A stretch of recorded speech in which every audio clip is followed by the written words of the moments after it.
What is up, friends? We are back for another episode of Let's Talk Football, sis. You know the drill. Fantasy football for the girls, by the girls, baby, where we are hopefully helping you dominate your fucking fantasy football league, even though the punches and the injuries and the shit just keeps on rolling, baby, because it was another week of just dramatic injuries of star players yet again, but it's fantasy football. We would expect nothing less, right? Makes it interesting. It makes it interesting, right? Some obvious injuries and also some surprising breakouts, some great performances, some upsets. I don't know about you, Ange, but like when I started my Sunday, I had every anticipation of the Steelers getting their asses handed to them on Sunday. Yep. I was like, okay, we're going to lose. Indy looks so good. And then apparently the Pittsburgh defense had a little like sit down, a little chat situation because holy shit. Completely different defense. Like the defense of old. The defense we're usually, picking up at the beginning of a fantasy season thinking, okay, no, it's a no-brainer. We start the Pittsburgh Steelers defense. Yeah. We finally saw that happen. And I'm going to touch on it later, but I don't know if it's going to stay. I don't know. No, who knows? You have no idea. We can't predict that. No, you're gambling at this point, but my goodness, it was nice to see them get their shit together. The offense still dramatically hard to watch. Ooh, but you know what? At least when like you're having a bad week, you're like, you know what? At least my team took a W, and it makes your mood significantly better, right? It does. It does. Yeah. If you guys didn't know, we're Pittsburgh fans, so huge Pittsburgh fans, and I have a lot of Browns fans that are students. So they know I like the Steelers. So it's like a big thing when I come in and they've lost. And then my husband made a joke this week. Well, at least the Browns didn't lose this week. Because they're on a bye. He makes that joke every single year, but I laugh every single year. So I like it. It's funny. I saw there was, I play in a league with my husband, and there was like a thread of obviously a chat, and someone put, if only the Cleveland Browns defense would join the Cincinnati Bengals offense and make a super team from Ohio, they'd be unstoppable. I was like, you're not wrong. It would be the mecca of a super team. Yeah.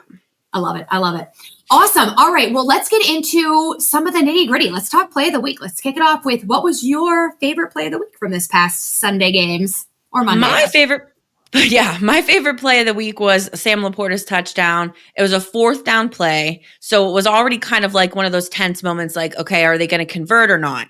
So Goff throws an amazing dart to Laporta. He makes a reception, but finishes it in an even better way, because if you ever seen like you put food out in the summer on a picnic and flies just swarm to it, that is what defenders did to Sam Laporta. And Sam Laporta was like, hell no. He just shook him off and just kind of barrel-assed it into the end zone.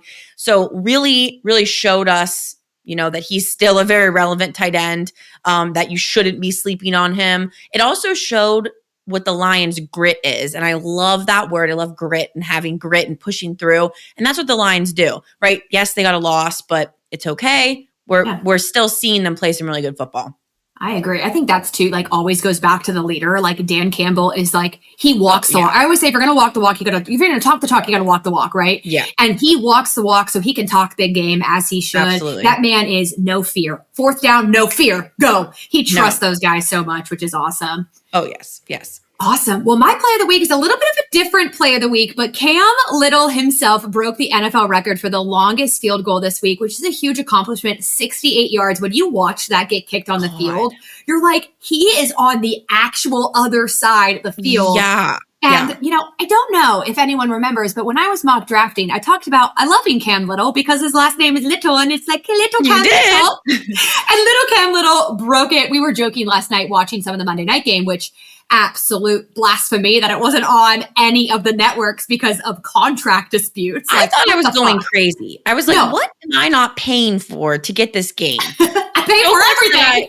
Yes. My husband was like, I'm leaving. I'm going to bed. You figure it out. And I was like, I just won't watch it. It's fine. I'll just recap it. Yeah. And then Amanda gave me a solution, but it is stupid as hell. Stupid as hell. I know. But then we were watching Brendan Aubrey also go to kick a 60-yard ace. And my husband was like, what if? And I was like, well, Cam Little would only hold it for a little bit. I honestly would have guessed that Brandon Aubrey would have been the one to do it, or had already done some outrageous kick. And I heard Cam Little, and I'm like, wait, Brandon Aubrey, who's been on fire with his leg, Hopefully the leg doesn't ever catch on fire. That would be bad. But he has been the superior kicker. But Cam Little, good for you, guy. It's good awesome. for you, dude. Good for you. All right, who was your vet of the week this week? Oh, well, my boy was back. My boy Brock Bowers was back. And not 1 minute did I blink an eye and think, oh, he might need a game back to get back into it. Hell no. Not only did he have a dominant game, 3 touchdowns, 127 yards, but he also seemed to revive the offense in Las Vegas, right? Geno Smith was like, wait a minute. I know how to play football. Let me start playing football. I'm going to throw to this guy. And then everything worked because I've never, all year so far, we've ragged on Geno. Interceptions, terrible quarterback, don't do anything with him. Finally started creeping up on the rankings a little bit when I was like, uh-oh, is something wrong? Is everyone going crazy? But Brock Bowers by far is my vet of the week. Could you even call him a vet? He's only in his second year. It's like he's been playing forever. And I read all these quotes from players on his team just saying such great things about him. I think it was Jacoby Myers. He's not a Raider anymore, but said something about, I just had a son, and if my son could be anything like him. It was just so humble and awesome. And I love seeing that and hearing that. So Brock Bowers, keep it up, bro. Keep it up, baby. Anything like that with NFL players. I got targeted on TikTok or something with of a TikTok of all these players and having heartfelt moments with other players. Hey man, just an honor to play against you. And I'm like, God, you're about to start your period when you're fucking crying because these guys are like, here's my jersey, mail it. He's like, my son loves you. You're his favorite player. He's like, here, take the jersey, mail it to him, give it to him. And I'm like, no. And you're a mess. There's just such a wholesome side behind these guys, which it's so good to see. Yes. Love it. And for the record, I still have zero trust in Geno Smith. Okay, cool. Moving on.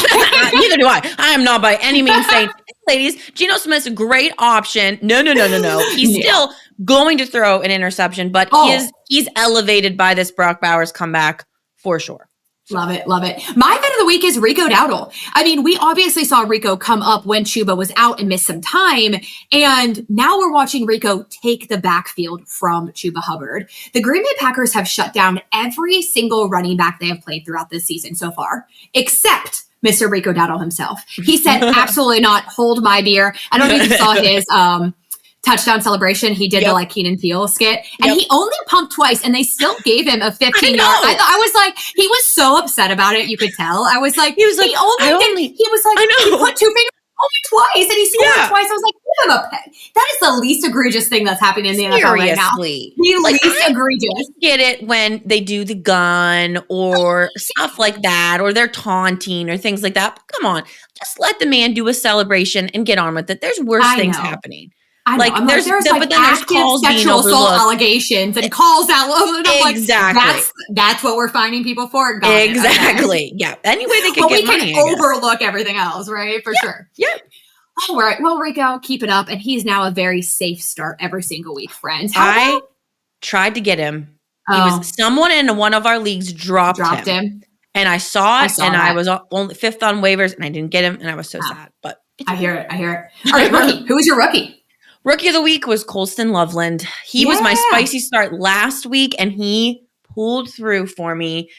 He showed up. He made a bomb catch at the end of the game. Yes, and I've heard it all week.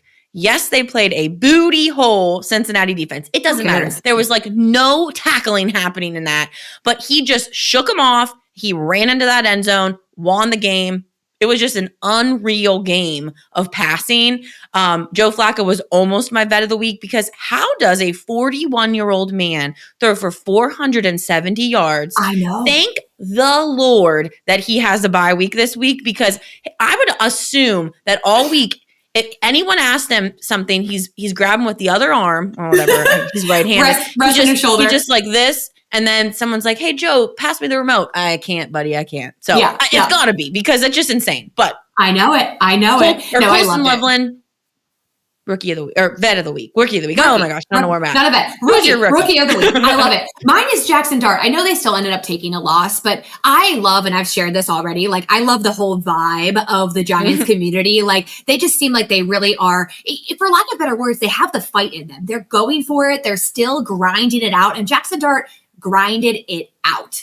I think we're all worried about what those losses were going to do to that entire offense, and specifically losing, the really heart of the spirit of Scatterboo himself. But Jackson Dart said, I got it, guys. Don't worry. He connected well. Theo Johnson connected well with him. They really carried it. Jackson Dart performed well. And while they took an L, he was great for fantasy value. And Will, specifically, his legs upside just makes everyone's eyes sparkle with fantasy. So Jackson Dart, I love the Giants right now because of their vibe. Not the team so much, but you get my rookie of the week because it was just fun to watch you play. You gotta think he's doing it for Scat every week. I know. He's doing it for his boy. He's also a huge dork. Jackson Dart does that thing on his face for Anakin Skywalker and Star Wars. Yeah. I did see that. Yeah. He's a huge, wholesome, dorky dork. And I love it. I'm you get on with your dork self. I love it.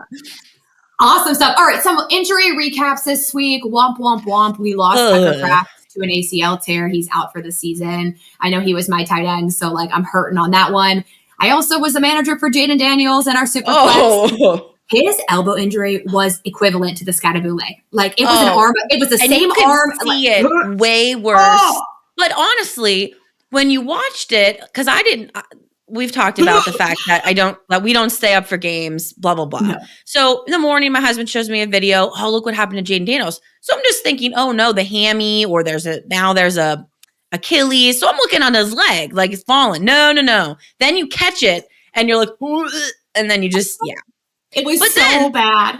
The bizarro thing is that it's not. It could not be as bad as it looked, which is really weird. Now, I read it could be a Tommy John thing. And I had a roommate in college who had to have this. She was a javelin thrower. It's the most disgusting thing when you hear what that is. So I'm not going to describe it because I probably wouldn't do it right anyways.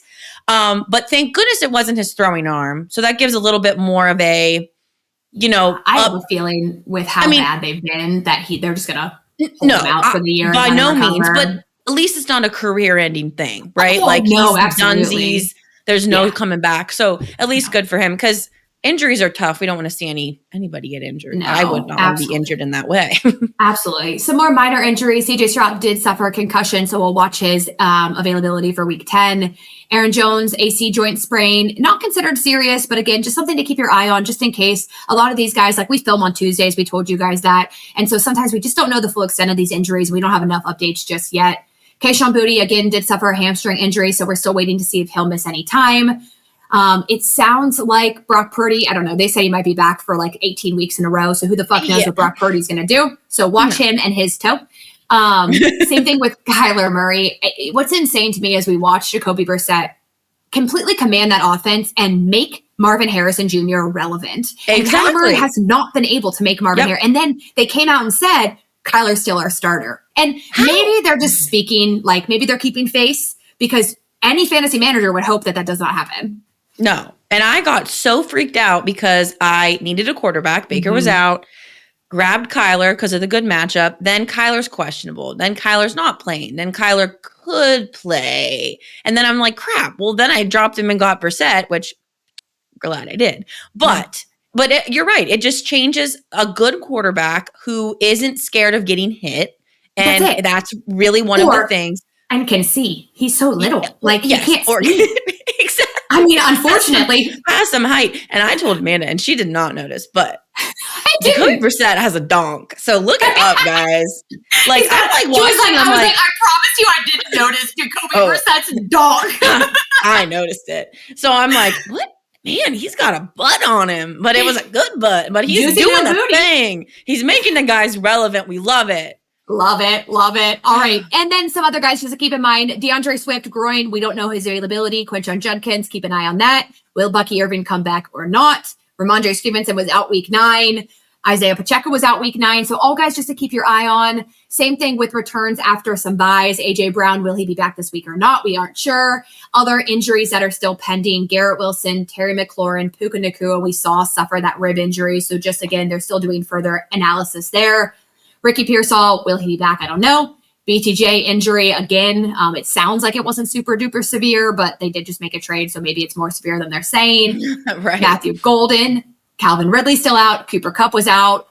Chris Godwin, still not back yet. Marvin Mittens, who the hell knows? So just all of the guys that we're still looking at. And then Cole Kmet as the tight end, again, still concussion protocol. So just a lot up in the air. So just make sure as you move through this week, you're watching that. And if you need to end up making a move into free agency, you do that early. All right, let's get into some matchups on the week. Before we dive in, we have a few teams on byes. Obviously, this is honestly some heavy hitters on bye this week. So we have the Bengals, the Cowboys, and the Chiefs. Those are really the only teams with irrelevant players because the Titans who are on bye, who fucking cares? Good. Give them a break. Give them a break. Get that decision even off my plate because I don't want to decide if I should start Alec Iomero or DK. Like, I don't give a fuck. I was very glad that we did not have to discuss any of those guys this week because I just was kind of tired of talking about them. But it's one of those, like, if you're a Titans fan, I know a couple Titans fans, I guess, but they'll be in the same realm as my husband. Hey, at least we didn't lose this week. At least we didn't lose. Hey, Cam Ward did great this week. Really? What did he do? Nothing. So that's even better. He rested, okay? He rested. All right, we'll move into our Thursday night matchup, Ange. All right, so we got Las Vegas versus Denver. We'll see how that goes, but Vegas faces the Denver defense, who's, again, is the best against wide receivers, second to best the quarterback, so don't get too hype on Geno there. Me, Angela, don't get hype on Geno. So it's going to probably make his life a little bit of a living hell. The only players I feel okay with from the Raiders side are Genty and Bowers, period. Rest of them, you are sitting. When we go to the other wide receivers on the Las Vegas side, now we talked about that Jacoby Myers. I don't think we really talked about it, though. I know Amanda did a post on socials for Jacoby Myers was traded from the Raiders to the Jaguars or Jacksonville. Yes. I always get the dang cats get me every time. The two cats. The dang swirly Charger Rams. It's the Raiders Saints for me. I get them mixed up. That never becomes a problem for me. That's a weird. Now it's going to because it's in my head. Yeah. But if we talk about Trey Tucker, with Myers being traded, you would assume Tucker gets more of a relevant role, but he was already playing. I have 97% of snaps. So it wasn't like he was not in the offense. He was, and he really wasn't doing anything, right? Now we saw him have some breakout games. If you really are in some sort of situation where you, God forbid, need a wide receiver, maybe you grab Trey Tucker, maybe stash him. This week, not so much. Denver defense is just too good. You're going to sit him over guys or sit him for guys like Darius Slayton. I'd rather go over Tez Johnson. I'd rather go over than Trey Tucker this week. And there's really no other pass catchers besides Bowers that are even relevant mentioning. So that's really wraps it up for the Raiders side. The defense, I'm also going to sit. Really nothing special there. On the Denver side, must-start guys are Bo Nix, Cortland Sutton, J.K. Dobbins. Denver's playing the Raiders defense, who just medium against the quarterback. Not worried about Bo Nix personally. He's been really getting his stride, right? You just gotta hold your breath on him a little bit because he loves to give you 4 points after the second, and you're like, "Fuck you, babe!" And then he's like, "I got you, babe. I got you." Or he just waits till the fourth quarter and then decides, "Let me just score 33 points for everybody. We're good." But they're easy against the running back, which is good for both J.K. Dobbins and R.J. Harvey. I think R.J. Harvey is still very relevant here. And they're easy against wide receivers. So Sutton and Troy Franklin are very viable plays this week. I would feel good about Franklin in a flex spot. I like him over guys like Rashid Shaheed, who also was traded, but we'll talk about that in another time. Torrey Horton, who kind of popped up as a guy in week number 9. I'm getting all of my weeks mixed up. And then when we talk about RJ Harvey, he would be a good flex start for me. Not an auto start by any means. JK is still the main guy there, but RJ Harvey, if you're in a spot, and this week you might be down a running back with buys, you might be looking for a streamer for the week to kind of fill in your spots. I don't know if JK Harvey, they got married. They're together now. RJ Harvey is really available for you. But if you have him and you need to pop him in, he's not a bad play. I would personally have a way more faith in him over Alvin Kamara this week. More reliable quarterback. I would play him over Ja'Cory Krosky-Merritt. I would play him over Kamani Vidal, probably even over David Montgomery this week. A little bit more faith in him there. Sitting Evan Ingram, big old goose egg on the week. That was sad to see. Not really. Don't care. I would play guys like Cade Otton, Kyle Pitts, Harold Fannin over Evan Ingram this week. And you have to start the Denver Broncos defense. You just have to. They're that good. They are continuing to be good. So. Love it. Love it. Awesome. Well, moving into the next matchup, we have the Atlanta Falcons versus the Indianapolis Colts, which the Colts did just make a big trade to round out their defense for the one and only Sauce Gardner, who now joined the Colts, which they said, we're going to compete this year. They've got the team for it. So, when a team makes a move, it's a clear sign that they are trying to make it all the way into the Super Bowl. So let's start with the Atlanta Falcons. There's some no-brainer must-starts. You're starting Drake London. You're starting Bijan Robinson. And in my opinion, this week, a must-start is Kyle Pitts as well. He's not an every week must start, but due to matchup this week, this is a great option. This is an easier matchup for Penix as a quarterback and one of the easiest matchups for the tight end position. So I would love to see Pitts get in your lineup if possible this week. Some people to talk about and consider on Atlanta would be Michael Penix. He's not my favorite quarterback to stream, but I was looking at my own personal waiver wire of like, hey, who's available? I've got Dak and I've got Jordan Love. And I was like, you know what? Michael Penix wouldn't be a terrible streaming option if your quarterback's on bye and you need someone with potential upside. He does use his legs, so there is some opportunity for him to potentially score a touchdown. And he has been connecting very well with Drake London and Kyle Pitts as well, throwing short passes to Bijan Robinson. I would play guys like Jackson Dart or Stafford over Michael Penix, so just keep that in mind as well. But he's an option if you really need someone. Darnell Mooney, he's risky, always going to be. In my opinion, I would kind of sit Darnell Mooney and I'd play like Jamison Williams, DJ Moore, obviously like Roma Dunze, Troy Franklin, Xavier Worthy. I'd play all of those guys above Darnell Mooney in my personal opinion. But I would maybe consider starting Darnell Mooney over someone like QJ, who, yes, did score a touchdown this past week, which gave him relevance, but Justin Herbert just lost another guy on his O-line. So, there's just going to be more issues with him being able to get deep balls. So I might consider that option. I am not going to consider the Atlanta Falcons defense, though.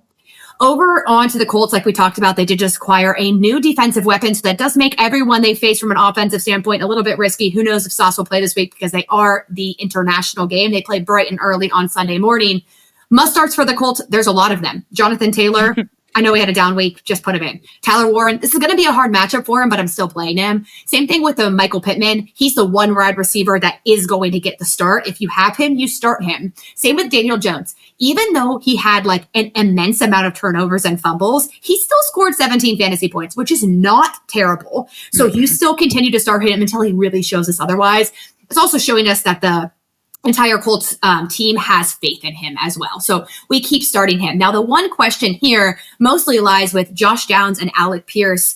Do I consider starting one of them? If I had to, I would lean Pierce over Downs, in my opinion, for the simple fact that Alex Pierce is on the field more than Josh Downs is. So he plays more snaps than Josh Downs' position does. So Josh Downs is only on the field in 3 wide receiver schemes. Alec Pierce is on the field for every play.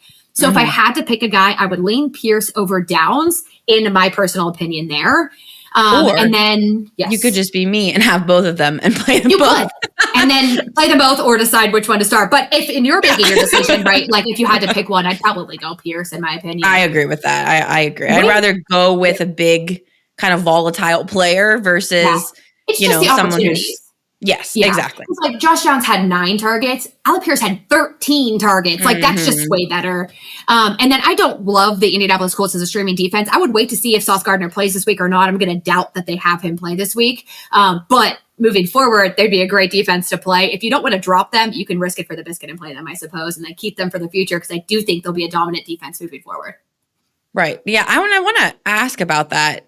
If I know, maybe I'm thinking of high school football or something where you go on another team, you have to wait so long. So the guys who are traded, they can just pop right in to the gameplay. And you're just saying maybe because it's an international game, they're traveling or if they've had enough time to learn the scheme, offensive scheme. Exactly. Right. Exactly. Yeah, okay. Yeah. There isn't usually a holding period. Sometimes there is, but I do not think there is right now. Take Joe Flacco for an opinion. He literally learned that playbook quick and played. So typically they can plug and play, but sometimes they wait just to have them learn the scheme. But I don't know. They might just let Sauce Gardner go do his fucking thing. I mean, he could probably figure it out pretty quick.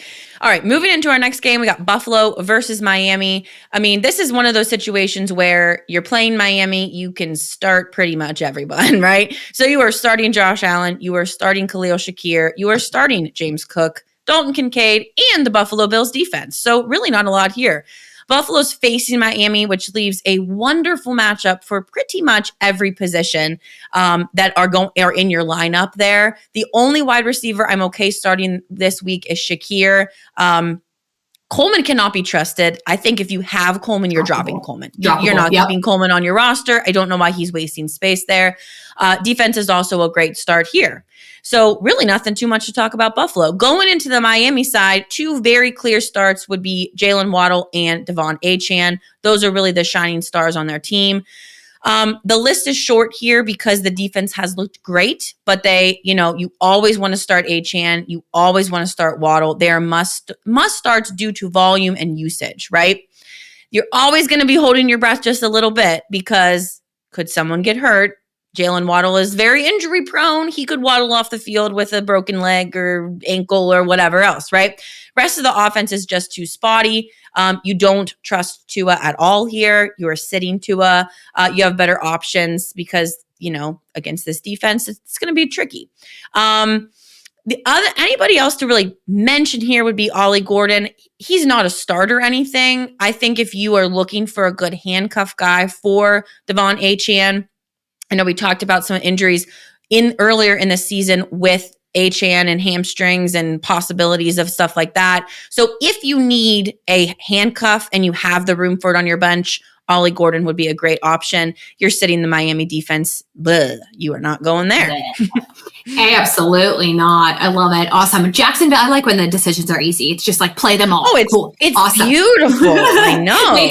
Makes it clear. All right. I have Jacksonville versus Houston. So Jacksonville, there aren't a ton of must starts. In my opinion, the only guy, if you are in a 12-team or greater league, you've got to play Travis Etienne. The running back right now is so thin. There's not even any running backs on waivers right now that you can plug and play. No. So in my opinion, you don't have an opportunity to sit Travis Etienne. This is going to be a hard matchup for Travis Etienne. He's my only clear start from Jacksonville, though. I don't want a lot of these players because the Houston defense is very good. So they're going to pose a lot of difficulty to Trevor Lawrence. I don't love Lawrence this week. I would play guys like Michael Penix, Sam Darnold ahead of Lawrence, Jared Goff, Stafford, Herbert. All of those guys would come before Lawrence. If you're desperate and you have no other options, I would start Lawrence over like Kyler Murray, but that's just my personal opinion. I would go Jacoby Brissett if he plays, though, over Trevor Lawrence. I'm just going to throw that out there. Are you just saying Trevor Lawrence over Murray because he's taller? Well, I mean, Trevor Lawrence is a gigantic man. No, he just turned Kyler Murray in the back in that like offense. He like someone's coming out and he's like, and then he like runs. I know. He reminds me a lot of how Justin Fields like isn't calm all the time. And I'm like, just take a deep breath. You're gonna have to take the hits. But then again, Kyler can't see over some of that line. He literally is like, isn't he like 5'9", 5'10"? I don't know. I'm going to look up that exact He might be shorter. I'm going to keep talking. You look they probably elevate it, but go ahead. They do. So, like, it's like when I play volleyball, I would list myself as like 5'8". My ass is like 5'5" on a good day. It's like when I lie on my driver's license and I weigh 125 pounds. Forever. Since I was in Guess fucking what, high guys? school. I don't. I know. He's listed as 5'10", mind you. Oh, so he's 5'8", 5'9". He's like, but then there's a thing that says, is Kyler Murray actually 5'10"? Yes. No. He's officially 5'10". My ass. Okay. Sorry, Trevor. Okay, Google will follow you. Sorry, Kyler. Okay, wide receiver wise, they did just acquire Rashid Shaheed. Now, that kind of tells me a couple things. Number one, obviously, Rashid Shaheed is going to fill the Travis Hunter role. That doesn't take relevance away from BTJ, but BTJ is dealing with an injury. Maybe he isn't going to come back. Maybe he takes a week off. Who knows?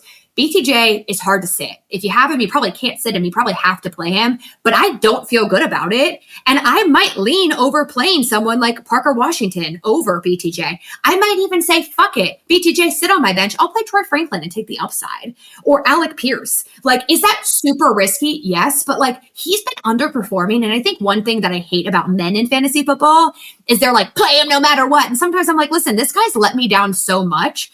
I might pivot away. So like, don't don't fear. If you want to go high upside for a good matchup for the offense standpoint, you can.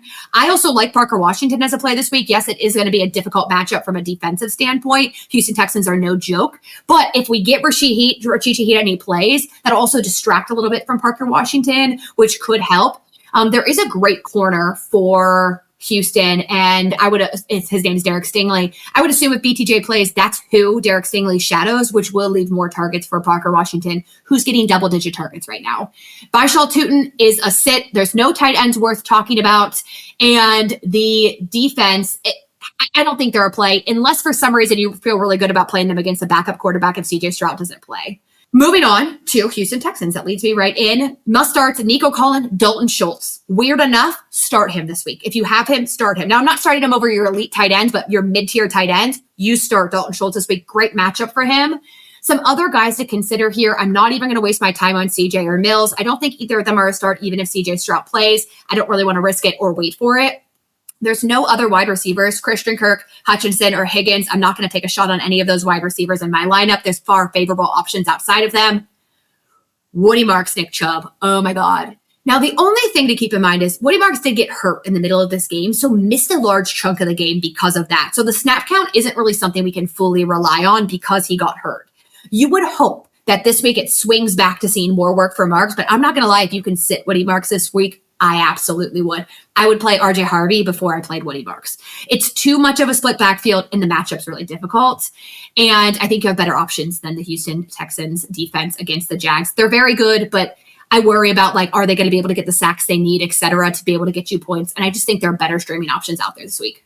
All right, headed into New York Giants versus Chicago Bears. We got some must starts on the New York Giants side. Jackson Dart is a must start. Now, make sure you're checking the weather. We are starting to get into that. And if you are a West Coast person, good for you, because we are now entering snow, wind, cold as hell season here in the Northeast. So that's what they probably are going to face.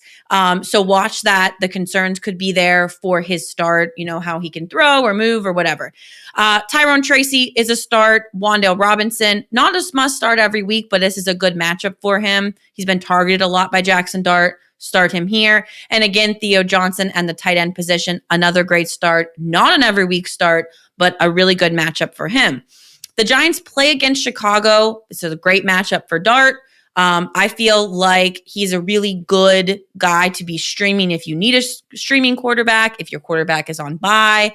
Love the matchup for Tyrone Tracy as well. I'm going to touch on Devin Singletary just a little bit here because I think I have a little bit more faith in Devin Singletary than Tyrone Tracy, but we'll get to that in a second. And then Wan'Dale Robinson and Theo Johnson just lock up for this lineup or for this week in your lineup. I personally think Darius Slayton could also be someone you can kind of keep an eye on, possible start for you if your roster needs it.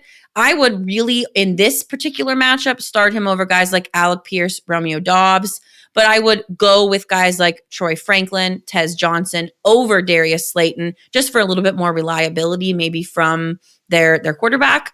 And then when we get to the running back situation, I kind of have Tyrone Tracy as a start here. I'm going to start Tyrone Tracy over guys like Henderson, Montgomery, Kamara, ETN this week. Obviously, you're going to play Tyrone Tracy over, or you're sitting him over guys like Dowdle and Javonte Williams. Now, Devin Singletary, he led the team in carries for week number 9. Okay. Now, Tracy took over by default from Cam Scatterbo. I mean, he was the starter, then Cam took over, blah, blah, blah, got his rollback. Maybe we're going to see a Rico Dowdle situation here where Devin Singletary takes a little bit more of the command of the backfield, is a little bit of a stronger running back, and proves himself. I personally have him on my radar more than Tyrone Tracy staying the course. Just something to think about. And then I'm sitting the New York Giants defense, not liking them this week. On the Chicago side, must starts are Caleb Williams, Rome Odunze. Yes, he betrayed your trust, but you have to stick with him through this week. DJ Moore is a must start as well. I know we were a little bit cautious of him over the last couple weeks. Swift, if he plays, if he's at, off that questionable mark, yes, he's great. If he is out, Monangai is a very clear start in this matchup. I would even play Monongai even if Swift is back in some situations, and we'll talk about that. Basically, one of the things I wanted to mention was I had Rome Odunze on my team at one point. I traded him away. Who did I trade him for? Chase Brown, who has been my boy, right? Yeah. So when he gets a goose egg, and I'm sure, ladies, you feel this. You just feel like I made the right decision. I made a good call. He should be a start this week for you. So he probably is going to come out of, swinging. So I'll think about that. Then as far as the running back, Kamani Vidal, that's one of my start overs. Kyle Monongai as a running back. Yes, if Swift is back, they're going to split, right? But I would start him regardless, even if Swift's back, over guys like Vidal this week, probably over Montgomery this week. Mm-hmm. And in my opinion, I start him over Henderson this week. Agreed. Just as a better start. And then Colston Loveland, as long as Cole Kmet is out again, which probably looks likely, I would run with Cole Kmet once again in this week. This matchup is a little bit harder, but he gave me a little bit more confidence. Now, guys like Hunter Henry, Juwan Johnson, and Mark Andrews, those are all guys I'd play over Colston Loveland this particular week. And I'm going to sit the Chicago defense because, ew. They didn't do anything. They're like, we don't know how to play football. You guys go. Like, let's just let Joe Flacco throw for 470 yards. Let the old man throw all over. That'll be fun. Go for it. Yeah, we'll have a good time. Yeah. Oh, all right, moving on. New Orleans versus the Carolina Panthers. There are a few must starts for New Orleans. This is not a very exciting team to talk about right now, though. Chris Olave still has to get the go. He is still a wide receiver one, so you're going to throw him in the lineup, and they did just lose Rashid Shaheed, so that should give him a little bit more work there as well. Juwan Johnson, I think he's a clear must start this week as well. Due to matchup, it's a good matchup for this tight end position. Also, like we've said before, he's not dead yet. And so he is still getting great targets, and I trust him in that offensive scheme. So I think you can feel confident giving Juwan Johnson a go this week as well. They are fairly hard against the quarterback, so you do worry a little bit about Shug. And here's kind of my prediction of how the Panthers will scheme against Shug. Shug? How do you say his name? Shug. Whatever. I have a fucking I thought that G. was like a cute I little have a name. full ass G in my name. Okay, so we're gonna call him Shug It Up. So for telling Shug-a-lug himself, I think here's how the Panthers are gonna scheme. The Panthers are a good defense, but I think they're going to just focus on shutting down Kamara. And, Kamara's already not been producing as it is. And they're going to say, he's basically your only weapon. And if I can shut him down, I'm going to make the rookie quarterback throw and fuck up. And if I can make the rookie quarterback throw and fuck up, I win the game, right? So I do have a good feeling that that's going to happen. So I don't even think Shug should be rostered. Shug should be rostered. Rashid Shaheed is no longer on their team. So keep that in mind, friends, as well. And then in my opinion, I'm probably going to look to get Kamara on my bench this week. I really don't like it. If I don't have to play him, I'm not doing it. And I would probably even lean taking a shot on a Devil Singletary and RJ Harvey over Kamara. And obviously, Kyle Monongai is the only back. Yeah, I love that, which is absolutely insane to think that we're saying that, but it is what it is, right? I'm not excited about Kamara unless we can start to see him have some bounce back here. What about, I'm going to insert this. What about if we go deep into like a backup territory, and maybe I'm asking this for my own personal opinion, but would you play someone like Isaiah Davis over? No, you unless wouldn't go that gets deep. Traded. Okay. No. Okay. Now it's not a good matchup for them anyways in the running back position because they're playing the Browns, but exactly. So I just wanted to think if there's people on your roster, that deep, because I wouldn't play Algier over Kamara. No, I would play exactly. Kamara. No, just because the opportunities are higher, right? Exactly. Okay. Yeah. Mm-hmm. I like it. That's usually what I think about. Yeah. Who are they playing? What's the defense look like? All that stuff, right? Yeah, absolutely. All right, for Panthers, 2 must starts. Rico Dowdle, smash that start button every week right now. And Ted McMillan, you still have to start. The Panthers are just a very run-heavy offense. They've always really been like that, and they're still like that. AKA, that does take value away from Ted McMillan, but I don't think you really have the opportunity to sit him. He is really the only relevant wide receiver for that team. I'm not going to play Bryce Young because of his low fantasy relevance due to their heavy run defense. He's not a streaming quarterback, in my opinion, because of that. Takes all the value away from him. There's no other wide receiver I'm considering. Leggett, Coker, Horn, it's a roulette game of hell you don't want to play. And Chuba Hubbard is now a full sit. He's just a Rico handcuff at this point, for the record. And I love the Panthers defense this week. Great streaming defensive option that could potentially be out there on free agency after waivers run, playing a rookie quarterback. We love those types of matchups. All right, next I got New England versus Tampa Bay. Both of these defenses can have their moments. They can shut down certain things. Tampa Bay should give the Patriots a little easier time, but they do have the ability to stop plays. So we should see Drake May continue his dominance to get the ball to Stephon Diggs. So my must starts on the New England side would be Drake May, Stephon Diggs, Ramondre Stevenson, as long as he is playing. So we will, again, monitor that situation. We record earlier, then those kind of questionable tags get taken off of players. So keep that in mind and keep a lookout on that. Other guys, we already mentioned that Booty was out with that hamstring injury, which does kind of make, other players just a little bit more relevant. We can see more targets go to Diggs. We've seen a good amount of targets go to Diggs anyways. I probably wouldn't really talk about Demario Douglas all that much. I don't think he's very relevant here for wide receivers. I think if Booty doesn't play, Pop Douglas, which is what they call Demario Douglas, is a great play in this next week. It's a great matchup for the wide receiver room. So if for some reason, but only if they rule Booty out, then snag Pop Douglas. Go ahead. You can throw him in if you need a wide receiver start this week. Yes, if you were in that position, correct? And then kind of take a look on TreVeyon Henderson. I know we were all waiting to see if he was going to really shine, and he still didn't because they still split the backfield. They hate him. They hate him. Yes, they were like, oh, wait, let's just go down deeper into the barrel, pull Terrell Jennings out and split time with him. No big deal. Hunter Henry is definitely a streaming option if you need a tight end this week. I would start him over guys like Evan Ingram, over TJ Hawkinson, even over Mason Taylor in their matchup with the Browns. But I would sit him over guys like Harold Fannin or Mark Andrews for sure. And then I think that the New England defense could be a possible streamer for this week. I think they could put up against a little bit of a weaker Tampa Bay offense. They're kind of struggling with some of those injuries and filling those positions with kind of newbies who are still kind of getting their bearings. On the Tampa Bay side, you are definitely starting with Baker. You are definitely starting Emeka Egbuka. Those are just no-brainers. Tez Johnson is a guy that you might want to flex and think about for sure, especially because they're out Mike Evans for the rest of the season. So someone needs to step into that role. And I think Tez has been doing so. They have a good connection, he and Baker Mayfield, especially coming off of a bye week. But I would definitely sit someone like Tez Johnson over Alec Pierce or over Josh Downs this week. I think they have a little bit more capability in their matchup.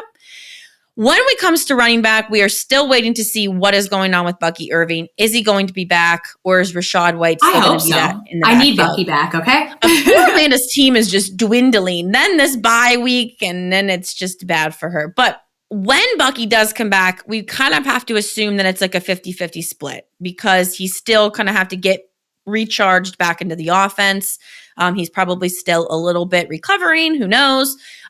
Let's say you have someone like Kyle Monangai and you need to start, you're starting him over Rashad White, let's say for the week. I have more confidence in a Kyle Monangai.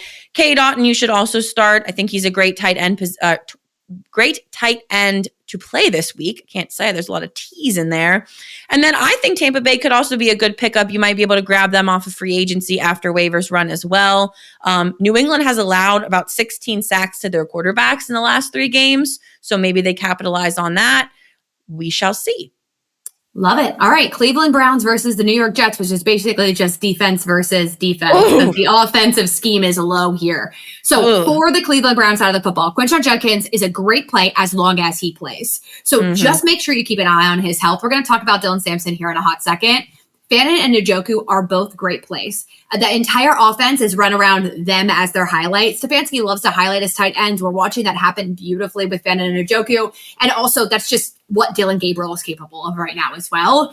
I also think the Cleveland Browns defense is a must start this week as well. That's literally it. I'm not starting Judy. I'm not starting Gabriel. I'm not starting Bond. And at this point, Judy's a droppable player if he hasn't already been dropped. So keep that in mind as well.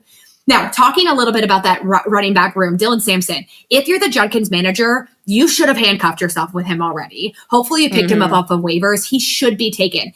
If for some reason he's out there, go get him right now. Even if you don't fucking need a running back, stash him on your bench. If Judkins doesn't play, Dylan Sampson can be played this week. They will completely change their game scheme and work up short passes to the running back to Dylan Sampson. So they will manufacture plays to get the ball to him, screen passes, all of that kind of good stuff. Also, if for some reason you don't need a running back, you're like, man, but I don't need a running back. But can you hold him on your bench and then use that as trade bait to go to the Judkins manager and say, you need him more than me. Give me something I need in return. Work the system, babe.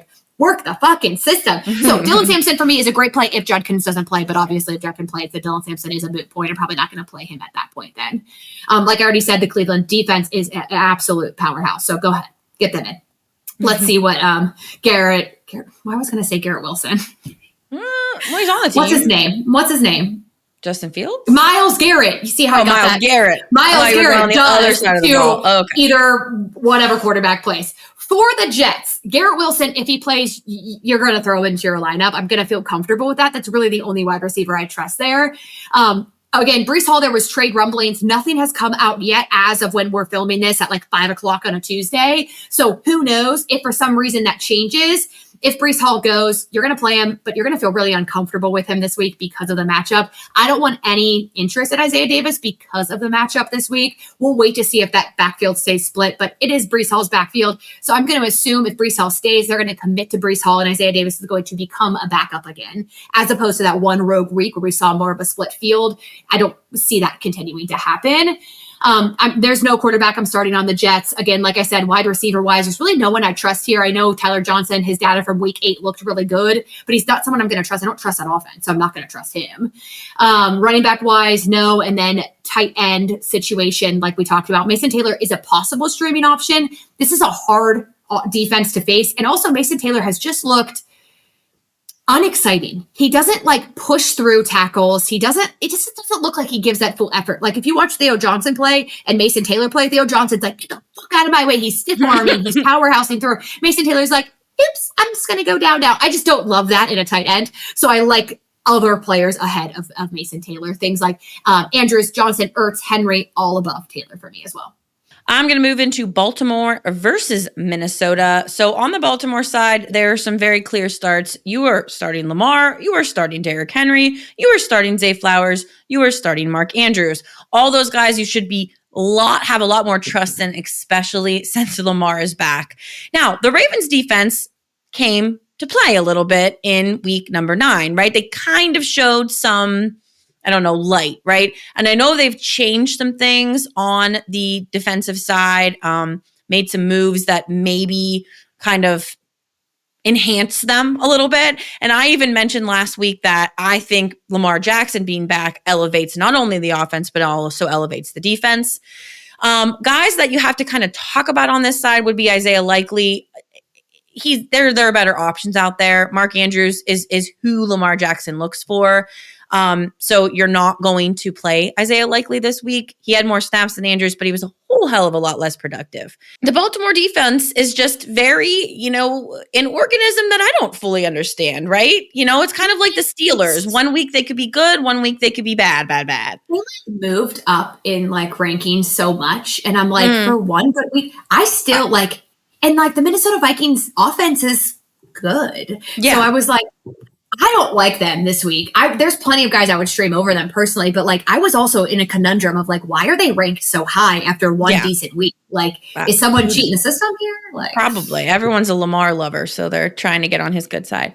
So I would sit the Baltimore defense this week. Going into the Minnesota side of the ball, again, with that Baltimore defense, we don't know, are they going to come out and kind of show their stuff? Are they going to kind of be a little bit weaker to the positions, which is usually how they've been playing? So must starts on the Minnesota side, Justin Jefferson. You're starting Aaron Jones. You're watching for that injury. If he is injured, Jordan Mason comes back into play just a little bit here. And then Jordan Addison is a must start as well. When we talk about the quarterback, JJ McCarthy, is starting to kind of come alive again, right? He's kind of bringing some more life back to that Vikings offense that we needed to see. So Carson Wentz, JJ McCarthy, this. All right. He's a solid streaming option for this week. They also have an easier schedule moving forward. So it's someone to kind of keep in mind as you move forward through the season, especially if you're up there in the ranks and you want to keep maybe your fantasy football, what is that called? Oh my gosh.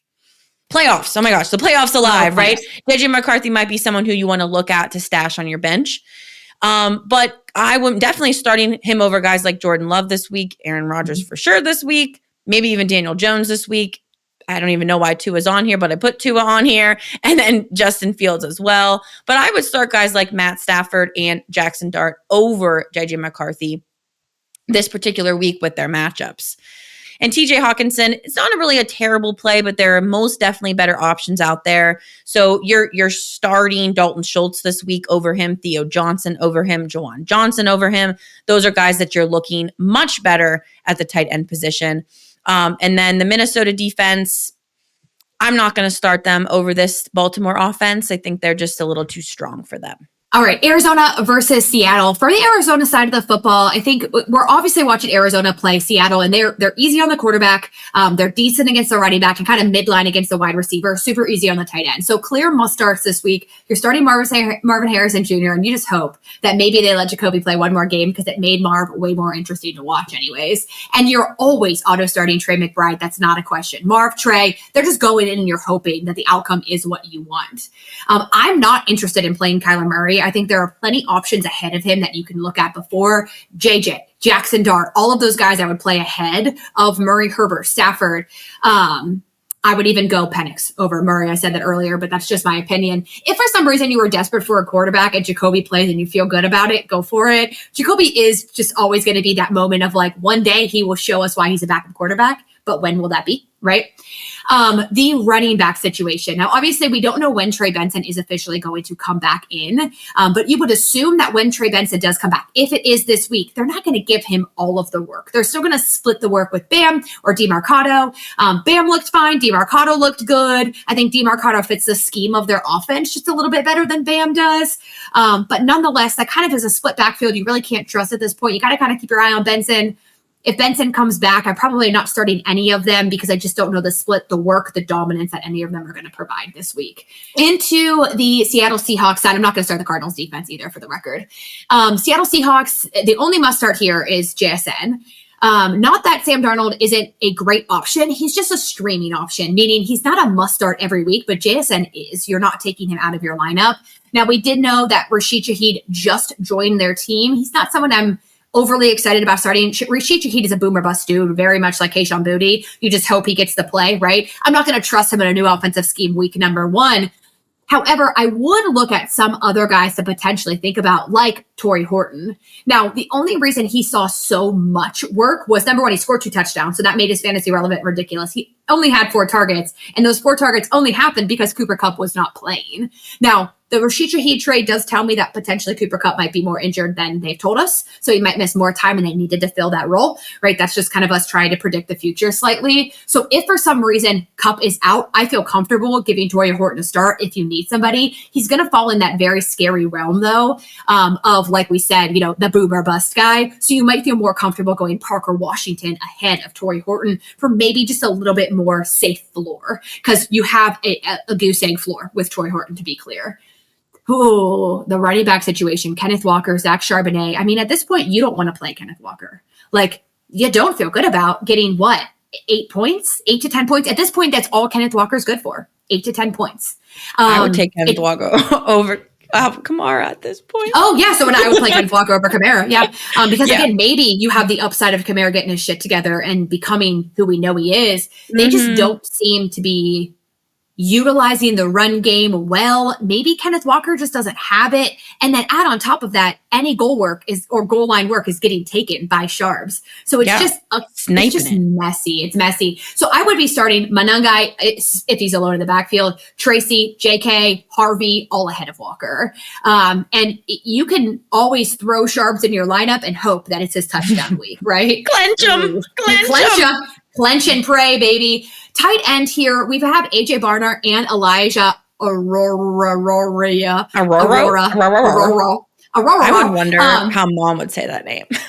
Oh, she would stutter. Like, it would be bad. Our mother is epically terrible at pronunciation. And so we had her like say names of players before, and it's like pee your pants, can't breathe, laughing so hard because it's great. So bad. It's so bad. Nonetheless, it's hard to trust. Like, they both got touchdowns this week, so they were both relevant, but are you really going to be able to guess when they're relevant again? No. So I think you have far better options outside of one of these tight ends, someone who gets more consistent work. And then I do think the Seahawks defense could be a potential streaming defense this week against the Cardinals, just really depending on, like, I like them better if Kyler Murray plays. If Jacoby Brissett plays, I might think about passing for somebody else. But if Kyler Murray plays, I like them as a start. Los Angeles Rams versus San Francisco 49ers.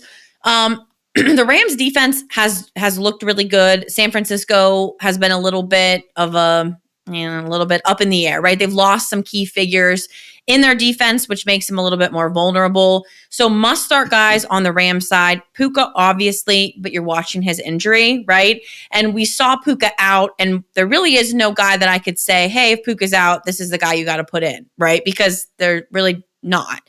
Devontae Adams, you were starting. Kyron Williams, you were starting. As the quarterback, Matthew Stafford, definitely possible streaming quarterback for you in this particular matchup. I think he's a great guy. Now, he doesn't give you that rushing upside like other quarterbacks do, but he throws the ball a lot. He has weapons down the field. He's going to use them. And then when we come to really the tight end, there's really no one to talk about here. Tyler Higbee really hasn't done much. He had a touchdown. That's really the only thing that made him relevant. Rams defense, I would start this week for sure. San Francisco side of the ball, must starts are most definitely CMC, most definitely George Kittle. If Pearsall is back, I would probably take a chance on him. He was doing really great things before the injury. Coming back, he's going to be there. If he's out, Jennings is a fine play. When he comes to quarterback, again, we are still up in the air about when the hell Brock Purdy will be back. I think it's just like a game now for Shanahan. Like, let's just make it a game and make people guess in and out. Mac Jones has been producing, right? He had 235 yards. He had 2 touchdowns. He ran a little bit. But I would definitely sit Mac Jones over guys like Jared Goff this week, JJ McCarthy, even Jackson Dart. Those are guys I'd play over them or over him. I'm not even going to really mention Kendrick Bourne. He hasn't really been very relevant. Juwan Jennings is really the guy that you want to be looking for if Ricky Pearsall is still out. And then the defense, we are going to sit because they're pretty banged up. And I didn't mention George Kittle. Did I mention George Kittle? Yeah. Yes, I did. But mentioned him at the top. I've been forgetting about him because he was gone for so long, but he came back. I agree. So sitting the San Francisco defense. I love it. Detroit Lions versus the very hurt Washington Commanders. Let's get into it. So auto starts for Detroit Lions are clear and obvious here. Amon-Ra St. Brown, Gibbs, and Laporta are all going into your lineup, and trust the flow. I know Gibbs did you dirty this week, but they're going to do you dirty sometimes. You just got to go with it, okay? Some streaming options here. Obviously, like we mentioned, Jared Goff is a solid streaming back quarterback option this week. However, he does significantly always play much better at home than he does away. So keep that in mind. And he also plays significantly better in a dome than outside. So keep that in mind as well. So just some fun facts there. I believe Jameson Williams at this point you have a little bit more comfort in. So the offensive coordinator did come out and like apologize for not getting him the ball more. And we saw him get the ball more this week. So I think he's a touch more confident. I know I'm the Jameson Williams manager. I played him this week and I was definitely clenching every butt cheek together. But he ended up getting like 16 fantasy points, which produced really well. And so we hope that can continue. So I do think the matchup's very good for Jameson Williams. So I think you can throw him into your lineup confidently. David Montgomery, he's always going to be considered a streaming option just based on matchup. So again, if you are like desperate, I would go Monty over other clear running, like secondary running backs. Like we talked about Isaiah Davis. We talked about like Algier, that kind of guy. Like I would still play Monty over them. I might consider going Monty over like a Vidal though. The matchup's a little bit more difficult for Vidal. This could be a little bit easier for Monty. And you just hope Monty gets to the end zone for you essentially. Or throws a touchdown, who the fuck knows, with Campbell, right? And then I think this is a solid streaming defense, specifically if, with Mariota playing, not if, with Mariota playing, since Jaden Daniels. Jaden Daniels might still play. One arm situation. He'll play. Yeah, I get it. Washington Commanders, the only guy that you're starting at this point is Deebo Samuel. And like, you still feel upset by the production he'd given you for 2 weeks in a row. But in my opinion, this was one of the guys, I know we said like, sometimes you choose to sit a guy. I still have faith that that's going to be okay. Specifically because obviously Terry McLaurin's out. And then also Luke McCaffrey got hurt and he's on IR now. So they really only have Deebo and Zach Ertz. So I think that elevates Deebo. I still go ahead and put him in my lineup this week. That's literally it. I'm not playing Mariota. I'm not playing any of the wide receivers. And I'm not playing any of the running backs. I'm not playing JCM. I'm not dropping JCM because running backs are so hard to come by right now. Yeah, but right. I'm not playing JCM. I'm not playing Rodriguez. I'm not playing any of them. It's too split. It's too unknown. And JCM has looked bad. He had that one good week and then hasn't been able to produce from there. Everyone got back on the Bill train and then everyone quickly exited the Bill train. JK. Zach Ertz, I think, is a possible stream. Their offense is hurting, so more opportunities may come his way. I would start him over guys like Mason Taylor and Hawkinson this week, but I would still start Loveland if Kmet is out. But if Kmet plays, I might go Zach Ertz over And Loveland. we haven't seen Ertz connect with Mariota as well as Daniel, so something to also think about. Hey, one more thing. What would you do with McLaurin? Would you keep him on your bench? Would you drop him? If I can. That might be an option for people out there. I know. If I can keep him on my bench, I'm going to keep him there, specifically because if we can take like a playoff run and you need him for like playoffs or championship week. Right. But if you need the IR spot for somebody else, you might have to drop him. I wouldn't feel good about dropping him, but I understand if you needed to. You could always then just try to put a claim in later for him, essentially. All right. Now we're moving into my official last game here. One I'm excited for. So we'll see, because we are going Pittsburgh versus Los Angeles Chargers. So we talked about the fact that we saw the Pittsburgh defense come a little bit more alive. So they might give the Chargers a little bit of run for their money, but the Chargers are tough on most positions. They apply pressure to the quarterback well. The only position that they're a little bit weaker on is that running back position. So Jaylen Warren is a must start here. Now, DK Metcalf every other freaking week has been a must start. He probably is still a must start for you because of where you drafted him, number one, because of who you know he is, number two. But he is really not doing great. We are not seeing him produce like we wanted to, right? God. We've seen Rodgers usually target his top guy. That's where he goes. That's where he looks. And that's not what he's doing. He's spreading the ball around to all these other guys, tight ends in particular. Now, I would go as far to say as this week, because the Chargers are so tough, put DK on your bench. I would go for a Jameson Williams. I would even go a Quentin Johnston, and I would definitely go a Keenan Allen over DK this week. Now, yes. What about Troy Franklin over DK Metcalf?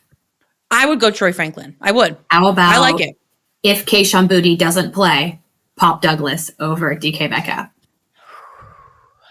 That'd be a big old dice. I'd risk it. I'd go for it. Yeah, I'd roll the dice. I'd also potentially roll the dice and play Parker Washington over DK. Okay, and think about it. If you can on your bench or on your roster, those guys aren't going to get you zero. They're going to get you something. So if you have the room to get, they get you 4 points, 6, 7 points. 6, 7. I can't stand it.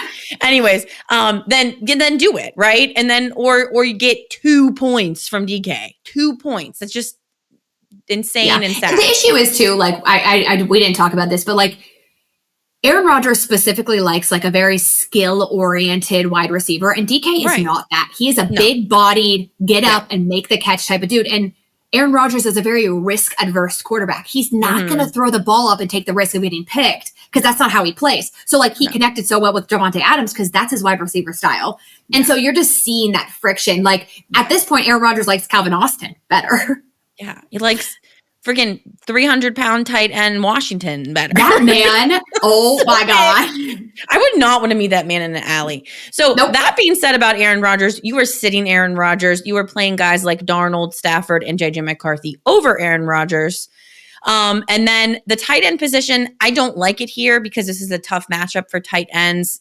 And there's so many tight ends to pick from that are being relevant in the Steelers offense.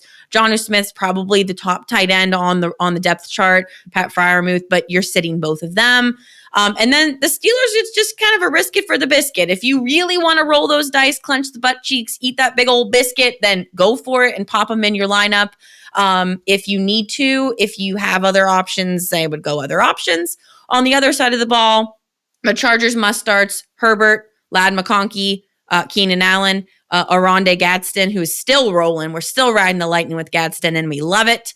Only guy to really talk about is Quentin Johnston. He had a relevant game last week, but does he continue that this week? We don't know. That wide receiver room for the Chargers is just so full. And then we add Gadsden in there. There's so many pass catchers. One week, one guy's going to do great. The other week, somebody's going to fall short. We saw Quentin Johnston get the touchdown. We saw Ladd kind of fall short and Keenan Allen fall short. What's going to happen this week?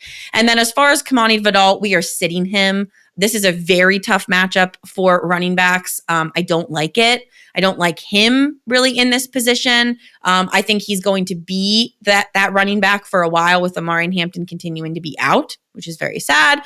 I would play guys like Monangai and RJ Harvey over Vidal this week, even if Swift is back with Monangai. Love it. And then you're going to start the Chargers defense. Simple as that. Absolutely. All right. Last matchup here for myself. And this is honestly a pretty easy one because we have the Philadelphia Eagles versus the Green Bay Packers, which is, again, another defensive brawl versus defense, right? So must starts for Philadelphia Eagles is basically the entire team. So you're starting Jalen Hurts, you're starting Saquon Barkley, you're starting A.J. Brown, Devontae Smith, Dallas Goedert, and the Eagles defense. Just keep your eye on the health of Saquon Barkley and A.J. Brown. Obviously, we watched that injury with Saquon. He had a bye week, and then A.J. missed a bye week. So just keep your eye on all of that and make sure you stay updated there. But all of your heavy hitters from the Eagles are getting played. And I feel more confident playing the Eagles defense more than I feel confident playing the Packers defense. But I think both defenses are fine to go ahead and give a go. I just worry about, I trust the offense of the Eagles more than I trust the offense of the Green Bay Packers. So it makes the Eagles defense easier for me to trust as well. For the Green Bay Packers, there are not as many clear must starts. So Josh Jacobs is basically your only clear must start here. You can run on the Eagles, but you'll have a hell of a time throwing on the Eagles. So guys like Jordan Love are in question this week. I would probably go favor to Jared Goff, Sam Darnold ahead of Jordan Love.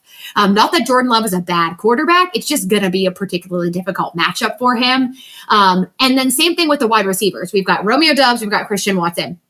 Good luck trying to pick which week is going to be that guy's week, right? Both of them did okay. Romeo Doubs had a better week though, right? So if for some reason you have to throw one of them in your lineup, you are just basically hoping and praying that it ends up turning out well for you. The only thing you can hope is that with Tucker Kraft, unfortunately, out for the year now, that maybe they get more targets to the wide receiver because of that, but time will only tell us that. I'm not interested in Golden at all. He did get hurt. I also think Golden's a droppable player at this point. Free up the room, get somebody with higher upside. Darius Slayton would be a higher upside guy.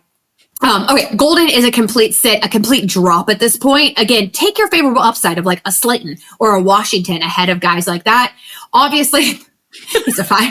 There it goes. Fine. My life hates me. It's okay. So the womp of Tucker Kraft being out, I also don't feel good about Luke Musgraves. He's not Tucker Kraft. So just keep that in mind as well. And he's not an automatic, this guy's out, pop this guy in situation at all. No, not like when Michael Myers, he was like a fine Michael option. Myers? Michael Myers. He was like a fine option, but at this point, we're going to try one more time. It's back. If I strobe again, it's because my light went out. And then again, the defense, Green Bay defense is a fine start this week if you want to go ahead and throw them into your lineup. And that is all of our matchups here for week number 10. We're going to move into what we hope is your favorite segment of the podcast. Favorite. Sweet and spicy starts of the week. And kick us off with your sweet start of the week. Sweet start of the week is Jared Goff. Faces the Commanders defense that just allowed Sam Darnold to play a huge, big, nasty game, right? Their defense is also allowing the third most fantasy football points to quarterbacks. So that is just opening the door up for a Jared Goff game. And they're also mad that they keep losing. They are going to win this game. Jared Goff at my sweet start. How about you? My sweet start, Sweet Sweet spot smart. start. Sweet start of the week is Denver's defense. I don't think we've ever had a defense be the sweet start of the week. We but that is my haven't. sweet start of the week. We are watching them face the turnover-prone Geno Smith, and one good week from Geno gives me zero faith in Geno. And let's watch him throw a couple interceptions and watch the Denver defense beat the shit out of him. Shall we? Whoa. Cool. Whoa. I'm what excited. did Geno ever do to you, man? I just had to. I was like talking to my husband. I was like, why haven't they moved on from Geno? Because they're like, he's like, who else are they going to go to? Like, they're just Jordan or Kenny Pickett. Like, they're going to throw Pickett in the back. No. They're just going to rely on Geno for now. All right, spicy. Who are we spicy starting? Pull like when CMC does it all and Brock Bowers just does it all. Does it all for them. Yeah. Okay. My spicy start is TreVeyon Henderson. We have still waiting to see the TreVeyon Henderson show up. Maybe it's this week. I have a feeling. Okay, the Bucs have been good against the run, but I see the team using TreVeyon a little bit more in the passing game. If Ramondre Stevenson is back, he could still be relevant. Yes, they're going to share time because we know that's inevitable. Last week, he logged 4 catches for 32 yards, so it could be a viable flex option in a PPR league for you. So, spicy start, TreVeyon Henderson. Love it. All right. My spicy start is Dalton Schultz himself. Dalton Schultz is, here's my thing. I rag on Dalton Schultz often because he's slow. He's like a statistically slow tight end, but this is a very, very good matchup for him this week. He's been getting the targets. He's been playing well. And I think this is a very solid streaming tight end option for you, specifically if you lost your tight end one and you are struggling this week. Go out, get Dalton Schultz, throw him in your lineup, start him this week, and hope for a great production week. All right, guys. Well, that's our week 10 wrap up. We covered every team. We talked sit starts. We did everything you need to feel confident rolling into the week. But if you're still not confident, that's exactly where I have the Patreon to answer your individualized questions. Talking sit start for your roster. We get back to every single person who comments. So if you want to get ahead of that and get in on the week 10 suggestions, you can join the Patreon below right now. We appreciate you all and we look forward to week 11. And we're hoping and praying for no freaking injury, shall we? Oh, let's hope. We'll see you next week. See you guys.